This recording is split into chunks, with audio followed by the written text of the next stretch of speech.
Hello everyone. కాకరకాయతో రక్తహీనత దూరం అంటండి. అది ఎలానో తెలుసుకుందామా? చేదుగా ఉంటుందని కొందరు కాకరకాయని దూరం పెట్టేస్తారు. నిజానికి అది చేసే మేలును వెలకట్టలేం. కాకరలో ఏ, B1, B2, B3, B5, B6, B9, C విటమిన్లు మరియు పీచు, పొటాషియం, సోడియం, భాస్వరం, మాంగనీస్, మెగ్నీషియం, కాల్షియం ఇలాంటి ఎన్నో పోషకాలున్నాయి. కాకర తినడం వలన రోగనిరోధక శక్తి పెరుగుతుంది. శరీరంలో చేరిన సూక్ష్మక్రిములు నశిస్తాయి. గాయాలు త్వరగా తగ్గుతాయి. కురులు దృఢంగా ఉంటాయి. కంటి చూపు కూడా మెరుగవుతుంది. చర్మానికి మెరుపు వస్తుంది. ఎముకలు, దంతాలు పటిష్టంగా ఉంటాయి. కాకరలో కొలెస్ట్రాల్ స్థాయిని తగ్గిస్తుంది. గుండె జబ్బులను కూడా నిరోధిస్తుంది. ఉబకాయం రానివ్వదు. రక్తాన్ని, కాలేయాన్ని శుద్ధి చేస్తుంది. ఉబసం లాంటి శ్వాస ఇబ్బందులను కూడా అరికడుతుంది. రక్తహీనత రాకుండా కాపాడుతుంది.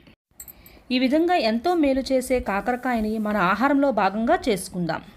Thank you.